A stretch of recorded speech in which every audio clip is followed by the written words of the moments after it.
আমি কি তোমার সাথে বসে খেতে পারি? মালকিন, আপনি আমার সাথে বসে খাবেন? হ্যাঁ, তো প্রবলেম কি? তুমি শুধু আমাকে এটা বলো যে আমি কি তোমার সাথে বসে খাবার খেতে পারি? হ্যাঁ, খেয়ে নিন। হুম। মালকিন, আপনি নিচে বসে খাবেন, এটা আমার একদমই ভালো লাগবে না। কেন? সমস্যা কি? দেখো, আমার খুব খিদে পেয়েছে, আমি এখন একদম ওয়েট করতে পারছি না। কি খাবার এনেছো সেটা বলো। এই তো পরোটা আর আলু সয়াবিনের তরকারি এনেছি।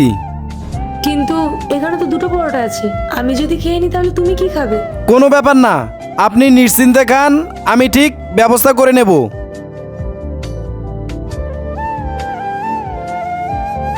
মালকিন, আপনাকে একটা কথা জিজ্ঞেস করতে পারি? হ্যাঁ, বলো।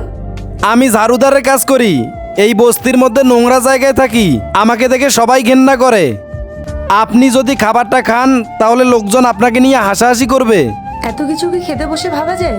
আল্লাহর নামটি দেখে যে এড়িয়ে যাবে তার মনের ইচ্ছা কখনোই পূরণ হবে না। তাই আল্লাহর এই নামটির জন্য একটি লাইক এবং সাবস্ক্রাইব করে যাও। শোনো, খেতে বসে এত কিছু ভাবা আর এত কথা বলা একদম ঠিক না।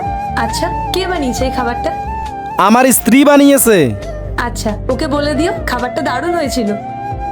ম্যাম, আপনি এসব কি করছেন? ওর সাথে ভেবে নিচে বসে আপনি খাচ্ছেন কেন? কেন, কি হয়েছে? আমার খিদে পেয়েছিল আর দেখলাম ও খাচ্ছিল তাই চলে এলাম। কিন্তু ম্যাম, আপনার খিদে পেয়েছে যখন আপনি আমাকে বলতে পারতেন, আমি আপনার জন্য কোনো বড় রেস্টুরেন্ট থেকে খাবার অর্ডার করে দিতাম। শোনো, তুমি তো জানোই যে আমি বাইরের খাবার খুব একটা খাই না, আরো বাড়ির থেকে রান্না করে আনা খাবার খাচ্ছিল, সেই জন্যই ওর সাথে বসে বললাম খেতে। আরো হাউসকিপিং এর কাজ করে, সুইপারের কাজ করে, তো এতে সমস্যা কোথায়? বন্ধুরা, এরপরে কি হলো দেখার জন্য কমেন্টে পার্ট 2 লিখে যাও।